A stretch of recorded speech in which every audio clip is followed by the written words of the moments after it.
आज हम पढ़ने जा रहे हैं हमारा न्यू चैप्टर और पार्टनरशिप का लास्ट चैप्टर डिसोलेशन। सबसे पहले जानते हैं कि डिसोलेशन की मीनिंग क्या होती है ना।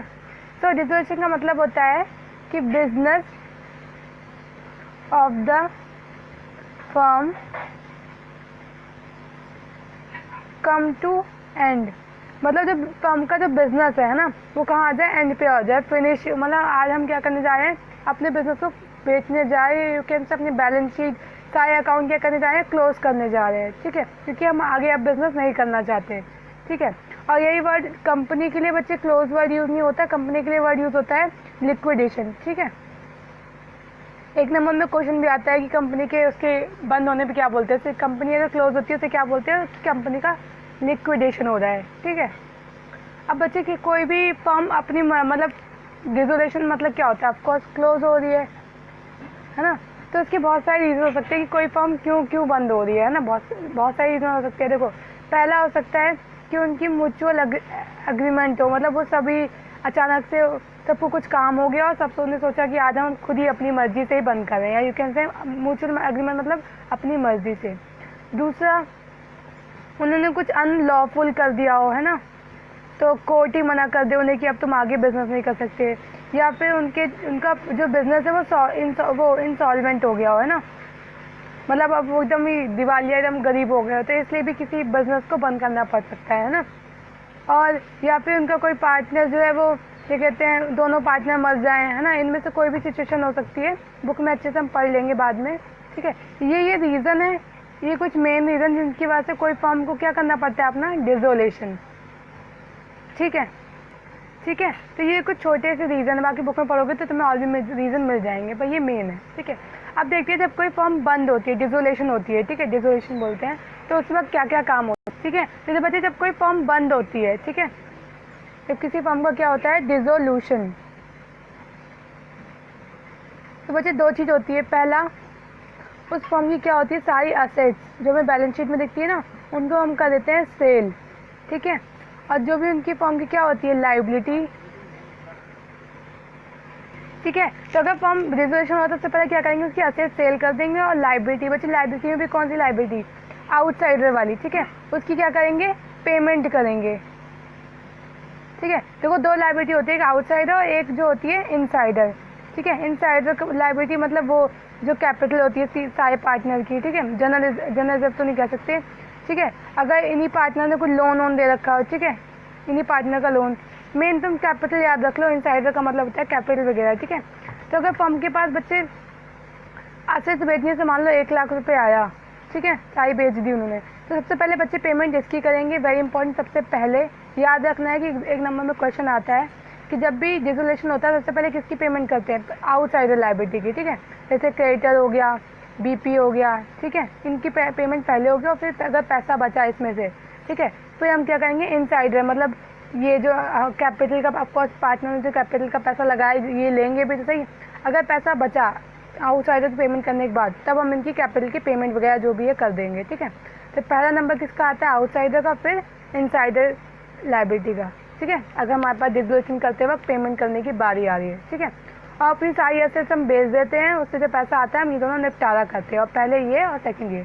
ठीक है, अब देखते हैं इसमें कौन कौन से अकाउंट बनते हैं।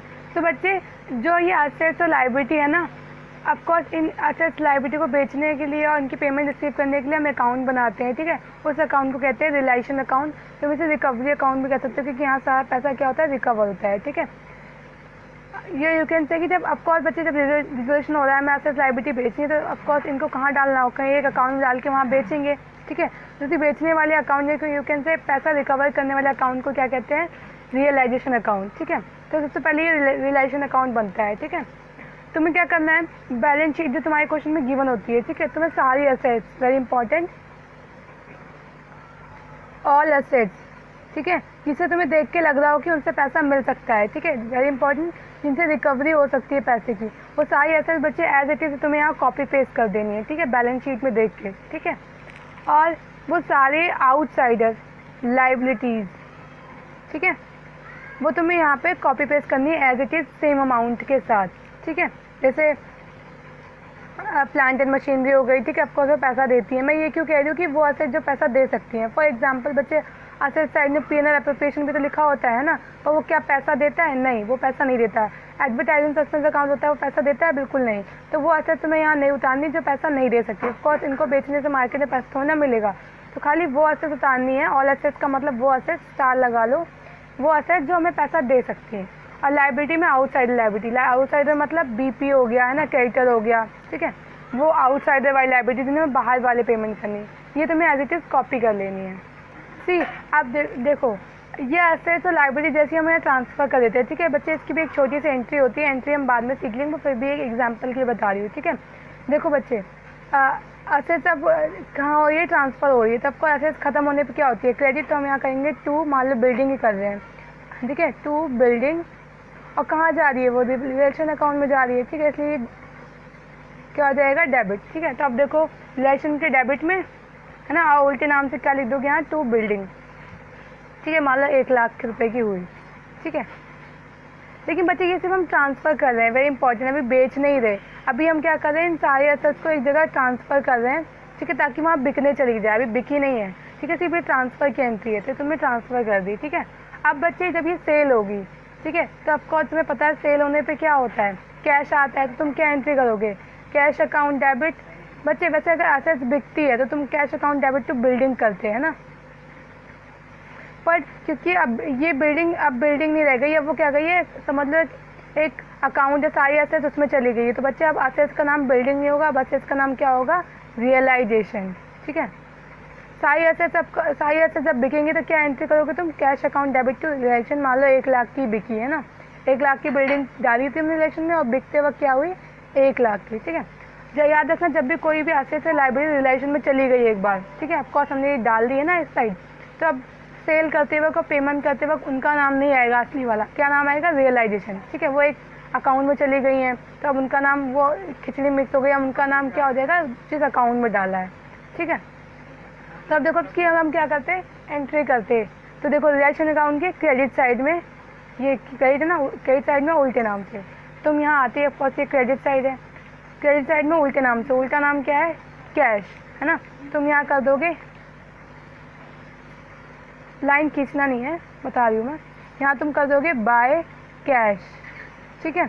अब ब्रैकेट में लिख दोगे कि हमने किसकी पेमेंट हमें रिसीव हुई है? बिल्डिंग की, है ना। यहाँ पे क्या लिख दोगे? 1 लाख, ठीक है। यहाँ पे ऐसे ट्रांसफ़र हुई, लेकिन उसकी पेमेंट कहाँ मिलती है? इस साइड। सेम लाइबिलिटी यहाँ कॉपी पेस्ट करते हो, लेकिन एसेट्स यहाँ ट्रांसफ़र करते हैं, और इसकी हमें बेच के पैसा कहाँ मिलता है? इस साइड। और लाइबिलिटी इस साइड आती है, और उनकी पेमेंट कहाँ करते हैं हम? इस साइड, ठीक है। जैसे क्रेडिटर है, ट्रांसफ़र यहाँ किया, लेकिन पेमेंट करते वक्त यहाँ हम एंट्री करेंगे। देखो कैसे।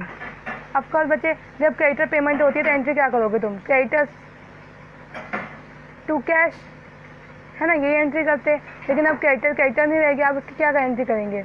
वो बन गया है रियलाइजेशन, क्योंकि हमने रिलेशन अकाउंट में डाल दिया है। मान लो 10,000 रुपये थे, है ना। ये पेमेंट की एंट्री है, इसकी ट्रांसफ़र की एंट्री ऑफकोर्स थोड़ी उल्टी रही होगी, ठीक है। अभी बस तुम इतना समझ लो। अब देखो रिलेशन के डेबिट साइड में उल्टे नाम से जाओगे, क्या लिखोगे? टू। रिलेशन के डेबिट में उल्टे नाम से यहाँ पे क्या लिखोगे तुम? To cash. जितना भी मान लो यहाँ तुमने 10,000 ट्रांसफ़र किया हो क्रेडिटर, उतनी 10,000 क्या कर दोगे यहाँ? पेमेंट, ठीक है। ठीक, जैसे कि ये बैलेंस शीट है, ठीक है, तुम्हें दिख रही है, देखो। तो देखो मैंने रिलेशन अकाउंट में क्या होता है? सारी जो असेट्स थी, ठीक है। हाँ, वेरी इंपॉर्टेंट बच्चे, एसेट्स उतारते वक्त एक और चीज़ ध्यान रखना, हम वो एसेट्स तो ऑफकोर्स नहीं उतारते जिनसे हमें पैसा नहीं मिलता। दूसरा, हम कैश या बैंक का बैलेंस भी नहीं उतारते, ठीक है। तो अगर तुम्हें बैलेंस शीट में कभी एसेट्स साइड दिखे कैश या बैंक, तो वो भी नहीं उतारना, बताऊंगे भी क्यों, क्योंकि इसका अलग से बड़ा अकाउंट बनता है, ठीक है। तो याद रखना, कैश और बैंक का अकाउंट भी नहीं यहाँ कॉपी नहीं करना, ठीक है। उसकी जगह देखो मैंने स्टॉक एंड ट्रेड कॉपी कर लिया है ना, फिर मैंने इन्वेस्टमेंट कॉपी कर ली, फिर मैंने डेटर लिख लिया, ठीक है। और फिर प्रोविजन फॉर डाउटफुल छोड़ दो भी, फिर मैंने मशीनरी कॉपी कर ली, फिर बिल्डिंग, है ना। और गुडविल, ऑफकोर्स ये पैसा देगी, गुडविल तो ऑफकोर्स पैसा देती है ना, जाते वक्त किसी गुडविल और बेच दो, किसी की दुकान है पुरानी, तो वो उतने में तो ना बेचेगा, थोड़ी ज़्यादा में बेचेगा, क्योंकि उसकी कुछ गुडविल है, तो ऑफकोर्स गुडविल भी पैसा देती है, ठीक है। देखो यहाँ P&L प्रॉफिट एंड लॉस है, ये नहीं उतारा, क्यों? क्योंकि बच्चे ये मार्केट में लेके जाओगे तो कोई इसका पैसा नहीं देगा, ठीक है। इसलिए एसेट साइड में भले ही है, पर हमने यहाँ नहीं उतारी, ठीक है। तो ये सारी ट्रांसफ़र है, सारी हमने क्या कर दी? रिलेशन अकाउंट में ट्रांसफ़र कर दी। सेम अब देखो आउटसाइडर लायबिलिटी हम यहाँ ट्रांसफर करेंगे ना, देखो सन्ड्री क्रेडिटर्स है ना, कर लिया, bills payable, Mrs A loan, very important, देखो यहाँ पार्टनर कौन थे, ए, यहाँ तुम्हें दिख रहा होगा ए, ठीक है, ए और बी पार्टनर है, लेकिन ए की वाइफ का आपको यहाँ लिखा है मिसेस ए लोन, ठीक है, तो ए की वाइफ बच्चे हमारे लिए आउटसाइडर है, एक ए अगर ए लोन देता, देखो यहाँ नीचे ए ने मतलब पार्टनर ने लोन दिया है, ठीक है, बी ने लोन दिया है, तो बी हमारे लिए इनसाइडर है, इसलिए हमने यहाँ नहीं उतारा, लेकिन किसी पार्टनर की वाइफ है ना ने लोन दिया हो तो बच्चे वो हमारे लिए आउटसाइडर होंगे। ऑफकोर्स हमारे लिए सिर्फ 2 ही लोग इनसाइडर है, दोनों पार्टनर, उनकी वाइफ उनके बच्चे अगर कुछ लोन देते तो हमारे लिए आउटसाइडर होगा, इसलिए हम यहाँ उतारेंगे, ठीक है। तो मिसेस ए की वाइफ ने हमें क्या दिया, लोन, तो ऑफकोर्स हमारे लिए आउटसाइडर, इसलिए उनका लोन भी यहाँ उतारा, क्योंकि मैंने कहा सारी आउटसाइडर चीज़ें यहाँ उतारेंगे, ठीक है, आउटसाइडर लायबिलिटी। फिर जनरल रिजर्व नहीं उतारेंगे क्योंकि वो कैपिटल का पार्ट होता है, ऑफकोर्स वो बैलेंस शीट में बच जाएगा। इन्वेस्टमेंट फ्लक्चुएशन रिजर्व बच्चे तुम्हें यहाँ कॉपी कर लेना है। इन्वेस्टमेंट फ्लक्चुएशन रिजर्व इसलिए तो बनाते हैं हम ताकि कोई असेट्स कम, इन्वेस्टमेंट कम की बिके या ज़्यादा बिके तो उससे एडजस्ट हो जाए। तो देखो तुमने यहाँ इन्वेस्टमेंट उतारी है और यहाँ इन्वेस्टमेंट फ्लक्चुएशन रिजर्व, और जब हम बेचेंगे तो उसका इफेक्ट अपने आप सही से हो जाएगा, ठीक है। इसलिए आँख बंद करके कोई भी रिजर्व हो, मतलब जनरल रिजर्व को छोड़ के WCR कोई भी हो यहाँ पे उतार देना है, ठीक है। सेम बच्चे यहाँ मैंने प्रोविजन फॉर DD छुड़वा दिया था बच्चे, ये भी लाइबिलिटी होती है आउटसाइडर वाली, ठीक है। तुम्हें कुछ नहीं करना, आँख बंद करके वो भी यहाँ उतार देना है, ज़्यादा सोचना नहीं है कि कितने आए, जितने भी डेटर बिकेंगे, जितना भी लॉस होगा वो प्रोविजन फॉर DD से एडजस्ट हो जाएगा। In short provision for DD तुम्हें लाइबिलिटी से उतार के छोड़ देना है, क्योंकि हम इसे क्या मानते हैं, आउटसाइडर लाइबिलिटी, ठीक है। तो ये हमने सारी अभी सिर्फ ट्रांसफ़र करी है, अभी हमने पेमेंट रिसीव या पैसा बेच के लिया नहीं है, ना ही अभी कुछ नहीं किया, ठीक है। अब देखो हम क्या करेंगे, ध्यान देखना बच्चे, जो असेट्स हमने यहाँ उतारी है, ठीक है, सिर्फ उतारी है, पैसा नहीं मिला है, ठीक है, मतलब जो भी XY इन सबका अमाउंट होगा, ठीक है। सारी असेट्स जो सेल होंगी बच्चे यहाँ पे, इस पूरे एरिया से ही उतार दोगे, पूरे एरिया में सारी एंट्री किसकी होंगी, असेट्स को सेल होने से जो कैश मिलेगा, ठीक है, यहाँ पे सारी असेट्स सेल होने का कैश मिलेगा। सेम ये तुमने जो क्रेडिटर उतारे हैं, इन सारी की यहाँ क्या होगी, पेमेंट, ये पूरा एरिया पेमेंट का है, ठीक है। सारी लाइबिलिटी क्या होगी, यहाँ पेमेंट होगी, जैसे गुडविल खत्म होगी, यहाँ लिखोगे तुम टू कैश, यहाँ लिखोगे बाय कैश, पेमेंट करते चले जाओगे, ठीक है। और जो भी हो ब्रैकेट में लिख देना, ठीक है। जैसे फॉर एग्जाम्पल मैं बताती हूँ, जैसे तुमने क्रेडिटर यहाँ पे उतारे होंगे 10,000 रुपये के, ठीक है, और BP होंगे 2,000 रुपये के, ठीक है। तो ऑफकोर्स इनको पेमेंट करोगे तो एंट्री क्या करोगे, ये एंट्री करोगे ना, क्योंकि हमारे पेमेंट करते वक्त कैश जाएगा, तो यहाँ पे लिखोगे टू कैश, और ऑफकोर्स यहाँ तुम क्रेडिटर लिखते पर क्रेडिटर नहीं लिखोगे क्योंकि वो रिलेशन का पार्ट हो गया, तो यहाँ लिखोगे तुम रियलाइजेशन अकाउंट, ठीक है। और मान लो हमने इकट्ठा ही कर देना है, ठीक है, 12,000 हमने इकट्ठा ही पेमेंट करे, तो 12 यहाँ लिख दोगे, इन दोनों का 12 इकट्ठा, ठीक है। अब 12,000 रुपये यहाँ, ठीक है। तो रिलेशन के डेबिट में जाओगे उल्टे नाम से, आगे रिलेशन के डेबिट में उल्टे नाम, ठीक है। मान लो यही लिख रही हूँ मैं, तो यहाँ लिखोगे तुम टू कैश, अब ब्रैकेट में लिख दोगे हमने BP की पेमेंट करी है और क्रेडिटर की, ऑफकोर्स बच्चे कैश बहुत सारे आने वाले तो लिख दोगे, और यहाँ लिख दोगे 12,000 रुपये, ठीक है। देखो मैच हो गया ना, 12 यहाँ पे करी है और 12 यहाँ पेमेंट हो गई, ठीक है। बच्चे ज़रूरी नहीं है हमेशा मैच ही करे, हो सकता है हम क्रेडिटर कुछ कम भी दे, पर वो बात का केस हम देख लेंगे, ठीक है। हो सकता है 11 पेमेंट करे तो जो भी लॉस होगा वो अपने आप ज़रूर आएगा बाद में, ठीक है। बस अभी इतना समझ लो कि यहाँ देखो, यहाँ पे ट्रांसफ़र करो, यहाँ पेमेंट, यानी कि ऑफकोर्स बच्चे जीरो हो गया ना अपने आप, इधर का उधर जीरो है ना, तो बस सारी असेट्स सेम वैसे ही है, असेट्स यहाँ उतारेंगे उतने की बिक जाएंगे, तो ऑफकोर्स वो अपने आप जीरो हो जाएगा, जो लॉस होगा वो ज़रूर आएगा, ठीक है। अब मान लो आप कोई असेट्स बेच रहे हैं, मान लो इन्वेस्टमेंट और डेटर है, ठीक है, तो ऑफकोर्स इनसे पैसा मिलेगा तो हम क्या एंट्री करेंगे, cash account debit to, of course investment तो नहीं करेंगे, क्या करेंगे, रियलाइजेशन, है ना, कि वो रिलेशन का पार्ट हो चुके हैं, ठीक है। मान लो इनका अमाउंट होगा 1 लाख और 20,000, है ना, ठीक है, एग्जाम्पल के लिए, ठीक है। तो यहाँ पे क्या लिख, मान लो एक साथ ही बेचा तो 1,20,000 रुपये कैश आया होगा दोनों को बेचने से, ठीक है। अब क्या करोगे, एंट्री करोगे रिलेशन के क्रेडिट में और उल्टे नाम से, आगे रिलेशन के क्रेडिट में, ठीक है, और उल्टे नाम से क्या लिखोगे तुम, बाय कैश, ठीक है, ये एग्जाम्पल था। यहाँ लिखोगे क्या, 1,20,000, अब ब्रैकेट में लिख दोगे कि ये कैश किसकी वजह से आया, लिख दोगे इन्वेस्टमेंट और डेटर, ठीक है, ऐसे। अब बच्चे कई बार ये लिस्ट थोड़ी लंबी होती है, तो हम क्या करते हैं, मैं अभी बता दूंगी क्या करते हैं, अभी पता समझ लो, 1,20,000, ठीक है, तो और फिर बच्चे जब ये पूरा हो जाएगा, ठीक है, दोनों साइड तुम अच्छे से पेमेंट, ये सारी बच्चे एडजस्टमेंट में लिखी होंगी, वेरी इंपॉर्टेंट। ये तुम्हें कौन से एसेट से कितना पैसा मिल रहा है कि कौन सी लायबिलिटी कितनी पेमेंट हो रही है, तुम्हें सारी एडजस्टमेंट में लाइन से लिखा होगा कि स्टॉक इतने का रियलाइज हुआ है। बच्चे most of the word realise word use करेंगे। रियलाइज का मतलब कितनी रिकवरी हुई है, ठीक है। या पेमेंट का होगा पेड, इतना पे किया है, ठीक है। तो जैसा जैसा बोलेगा हम, ये तो तुम्हें क्वेश्चन से कॉपी पेस्ट करना है ये एरिया, ठीक है। और ये हमें एडजस्टमेंट पढ़ के तो पता चलेगा कि कितनी पेमेंट हो रही है, कितना हम पैसा मिल रहा है सेल करके, ठीक है। तो बच्चे जब ये पूरा हो जाएगा तो ऑफकोर्स किस साइड कम पड़ेगा, किस साइड ज़्यादा पड़ेगा, ठीक है। तो अगर इस साइड कम पड़ा, ठीक है, सी बच्चे मान लो ये मतलब रिलेशन अकाउंट, ठीक है, अगर तो इस साइड कम पड़ा आपको, जैसे रिवैल्यूएशन का आता था ना, वैसे इसका भी आएगा, ठीक है। तो तुम्हें यहाँ इस साइड कम पड़ा तो बच्चे को प्रॉफिट होगा, तुम लिखोगे टू प्रॉफिट ट्रांसफर, ठीक है। जो भी पार्टनर होंगे ए कैपिटल बी कैपिटल और उनकी कैपिटल लिख दोगे, ठीक है, ऐसे और रेशो में बांट दोगे, इसे रिवैल्यूएशन में बांटे, ठीक है। और इस साइड अगर मान लो बैलेंस आया, ठीक है, तो तुम लिखोगे बाय लॉस ट्रांसफ़र, वही सेम एज कैपिटल या बीस कैपिटल, ठीक है। ऑफकोर्स बच्चे एक बार में या तो प्रॉफिट आएगा, एक बार लॉस आएगा, ठीक है। जो भी आएगा वो यहाँ लिख दोगे और हो जाएगा, ठीक है। जैसे रिवर्शन का नीचे का पार्ट करते थे बिल्कुल सेम है, ठीक है। बाकी ऊपर का तो हमने समझ लिया है, ठीक है। अब देखो नेक्स्ट अकाउंट क्या बची बच्चे, जब ये पूरा रिलेशन अकाउंट बन जाएगा, ठीक है, और उसका यहाँ पे प्रॉफिट और यहाँ लॉस जो भी एक बार में आएगा निकाल लोगे, ठीक है। देखो नेक्स्ट अकाउंट क्या बच्चे, नेक्स्ट अकाउंट हम बनाएंगे कैपिटल अकाउंट, ठीक है, जैसे हम पहले बनाते थे सेम तीनों का ए बी सी, ठीक है। कैपिटल अकाउंट इसमें कुछ खास नहीं है, इसे इतना ध्यान से समझाने की ज़रूरत नहीं है, ठीक है। ए बी सी, ठीक है, उनका क्या उतारोगे, बाय बैलेंस बी डी उतार लोगे, ठीक है। अगर कोई जनरल रिजर्व है, जनरल रिजर्व डाल दोगे, इनको दे दोगे, ठीक है। और वहाँ से वेरी इंपॉर्टेंट रियलाइजेशन से अगर कोई प्रॉफिट आया ऑफकोर्स तो यहाँ इससे वहाँ रिवैल्यूएशन का डालते थे सेम, रियलाइजेशन का प्रॉफिट या लॉस जो भी आया होगा इस साइड डाल दोगे, प्रॉफिट होगा तो इस साइड डाल दोगे, है ना, और लॉस होगा तो यहाँ डाल दोगे, है ना। एक बार में तो एक ही आएगा, या तो रियलाइजेशन से प्रॉफिट आएगा या फिर लॉस आएगा, तो यहाँ पे डाल दोगे एज इट। जनरल रिजर्व होगा तो बांट दोगे, ठीक है।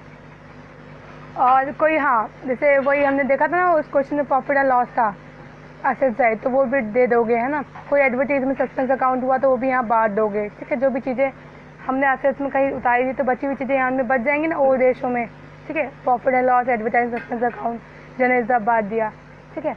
अब बच्चे क्या करोगे, देखो इनका सारा अकाउंट करने के बाद जो इनका CD आता है ना, इनका जो CD आता है तो तुम क्या लिखते थे, टू बैलेंस CD, ठीक है। जो भी तीनों का आता था, मान लो XY, ठीक है। तो तुम्हें CD नहीं लिखना अब, क्योंकि बच्चे CD जब लिखते थे अगले साल भी हम क्या कर रहे हैं, बिजनेस कैरी कर रहे हैं। अब CD नहीं लिखेंगे, हम क्या लिखेंगे, उनकी पेमेंट करेंगे, हम लिखेंगे यहाँ टू बैंक, ठीक है। क्यों बैंक, क्योंकि इनको आज इनकी पेमेंट हो रही है। ऑफकोर्स देखो टू बैंक अगर इसकी एंट्री करते हैं हम टू बैंक की, तो क्या एंट्री करते हैं, मान लो तीनों पार्टनर की पेमेंट कर रहे हैं, A's capital account debit, B's capital account debit, C's capital account debit और टू बैंक, है ना। देखो उनका कैपिटल अकाउंट बंद कर दिया ना, मैं जब कैपिटल शुरू होती है तो डेबिट क्रेडिट होती है, आज खत्म हो रही है, तो क्या कर देंगे डेबिट। और किससे कर रहे हैं, बैंक से, सबको पेमेंट कर दे रहे हैं। आपको हमारा देखो बैंक क्रेडिट हो रखा है, मतलब खत्म हो रहा है ना, मान लो 10 लाख समथिंग है, तो इन तीनों की क्या हो जाएगी, पेमेंट। आपको जब लगाया था तो आपको जब फॉर्म बंद हो रहा तो पैसा सब लेके जाएंगे ना अपनी कैपिटल का, तो ये सारी टू बैंक करके हमने पेमेंट कर दी, ठीक है। अब देखो बच्चे लास्ट अकाउंट देखो क्या बनेगा, इसमें सबको सेम है, बस वही है कि यहाँ टू बैलेंस CD की जगह बैंक लिखेंगे, क्योंकि अब बिजनेस आगे हम कैरी नहीं कर रहे हैं ना, बंद कर रहे हैं। तो तुम यहाँ लिखोगे क्या, टू बैलेंस टू बैंक, ठीक है। इनकी CD की जगह टू बैंक, अमाउंट वही रहेगा, बस CD नाम नहीं होगा, बैंक हो जाएगा, ठीक है। अब देखो नेक्स्ट अकाउंट क्या बनता है बच्चे, डिसोल्यूशन का लास्ट अकाउंट देखो क्या है, बैंक अकाउंट, है ना। मैंने इसलिए हमने वहाँ पे एसेट साइड में बैंक नहीं उतारा था, ठीक है। ऑफकोर्स बच्चे सारी जिसमें लास्ट में पैसे से तो होगी, है ना, तो हम क्या करेंगे, लास्ट में बैंक अकाउंट बना लेंगे। तो क्या करना, जो बैलेंस शीट में बैंक या कैश दोनों का अमाउंट होगा वो उतार लेना यहाँ पे टू बैलेंस CD करके। बैलेंस शीट में जो भी कैश भी दिया होगा वो भी उतार लेना और बैंक भी, ठीक है, दोनों का अमाउंट यहाँ उतार लेना है, ठीक है। मान लो जो भी XY होगा, ठीक है। अब देखो याद करो, ठीक है। अब जो भी कैश है, ऑफकोर्स कैश और बैंक एक ही मान लो, जो भी यहाँ कैश है, ठीक है, इन सबको खाओ। देखो ऑफकोर्स ये कि हमें क्या एसेट से पैसा मिला है, ठीक है, 1,20,000। तो ऑफकोर्स इसकी एंट्री क्या करी थी हमने, cash account debit to realisation, देखो कैश के डेबिट में जाएंगे। आपको हमने ये वाले अकाउंट की जैसे पोस्टिंग कर लिया, अब कैश में करने जा रहे हैं, या लो बैंक में कह लो, ठीक है। इसके डेबिट में और उल्टे नाम से, ठीक है, रियलाइजेशन पे कितना 1,20,000। सी कैश के डेबिट में है ना, और उल्टे नाम से क्या, टू रियलाइजेशन, ठीक है, 1,20,000। अब खुद ही देखो हमारी ऐसे सेल करने से हमें 1,20,000 रुपये आया था ना। अब पहले से मान लो हमारे पास कुछ 1 लाख पड़ा होगा, देखो बैलेंस बढ़ गया ना, हमारी एसेट बढ़ने पे डेबिट तो होती है। तो यानी ऑफकोर्स देखो सही चल रहा है ना कि एसेट बेचने से हमारा पैसा आ गया, पहले भी था और उसमें और जुड़ गया, ठीक है। ये सेम अगर पेमेंट करेंगे तो इस साइड आ जाएगा। देखो पेमेंट के वक्त हमने एंट्री क्या करी थी, टू कैश, है ना। हम देखो पेमेंट के वक्त क्रेडिटर को पेमेंट करी थी ना 10,000 और ये 20,000, है ना, 12,000 दोनों। तो हमने क्या एंट्री करी थी, रिलेशन टू कैश। तो देखो इसकी तो हमने कर ली लेजर पोस्टिंग इस वाले अकाउंट में, है ना। अब इसकी करते हैं, कैश के क्रेडिट साइड में जाएंगे उल्टे नाम से, कैश के क्रेडिट साइड में और उल्टे नाम से क्या, बाय रियलाइजेशन, ठीक है, 12,000 रुपये, ठीक है। ऐसे करके बच्चे जितनी भी हमें यहाँ पे क्या करनी, जितनी भी असेट्स में पैसा मिला होगा, ठीक है, असेट्स का रिकवरी अमाउंट होगा वो यहाँ लिखेंगे, और जितनी भी पेमेंट करी होगी हमने वो सारा पैसा हम यहाँ लिखेंगे, ठीक है। अब बच्चे ऑफकोर्स एसेट और लायबिलिटी बराबर ही होती है। ऑफकोर्स बच्चे जो हमने यहाँ पे जो तीनों अकाउंट का हमने अभी एंट्री करी थी ना, बच्चे पार्टनर्स को भी पेमेंट करी थी ना हमने, एस कैपिटल बीस कैपिटल, तो वो भी यहाँ लिखेंगे बाय एस कैपिटल, अभी मैं बता दूँगी, ठीक है। एस कैपिटल जो उनका सीडी आया था बैंक के, ऑफकोर्स में बैंक करी थी ना, बाय बीस कैपिटल बाय सीज कैपिटल करके सारा अमाउंट तुम यहाँ पे उतार लोगे, ठीक है। आपको सबकी पेमेंट वाला एरिया है ना, और ये रिकवरी वाला, ठीक है, सारा कर लोगे। और बच्चे वेरी इंपॉर्टेंट, ये दोनों साइड बराबर आनी चाहिए, तभी तुम्हारा क्वेश्चन सही भी है। और वैसे भी देखो सारी एसेट और सारी लायबिलिटी एक फॉर्म में बराबर होती हैं, ठीक है। इसलिए ये भी इसका क्या आएगा, इक्वल। अगर ये इक्वल नहीं आया दोनों साइड, ठीक है, तुम्हें यहाँ बैलेंस नहीं बचेगा, क्योंकि फॉर्म बंद हो रही है तो यहाँ कुछ भी सीढ़ी नहीं बचेगा। ये दोनों साइड अपने आप इक्वल आ जाएगी, और इक्वल आई तभी तो तुम्हारा क्वेश्चन सही है, अदरवाइज गलत है, ठीक है। और वैसे भी एसेट्स लायबिलिटी की सारी बराबर होती है, ठीक है। लायबिलिटी इसलिए मीन्स यहाँ कैपिटल की पेमेंट भी हो जाती है और आउटसाइडर की भी, और ये सारी एसेट्स हैं, ठीक है, इसलिए। अब बच्चे देखो, अब देखो सही मायने में फॉर्म बंद हो गया है, क्यों, क्योंकि देखो अगर तुमसे कोई पूछे कि अब एसेट्स वो ऑफकोर्स बैलेंस शीट बना दो, तो क्या बनाओगे, सारी एसेट्स तो बिक गई, है ना। तुम अगर देखोगे ये सारा तो इधर का उधर चला गया, तो यानी कि इसे कहते हैं कि फर्म का डिसोल्यूशन होना है, ठीक है। एंड में क्या हो जाता है, बैंक अकाउंट तक की पेमेंट हो जाती है। कोई भी चीज़ बच्चे बंद कैसे होती है, एंड में सारी पेमेंट वेमेंट कर दो, तो यही तो है, सारी पेमेंट वेमेंट हो गई, है ना। यहाँ सारी एसेट्स बेच दी और यहाँ सारी पेमेंट हो गई, ठीक। तो ठीक है, that's all about the dissolution. जो भी छोटी मोटी चीज़ें होंगी हम क्लास में कर लेंगे, ठीक है।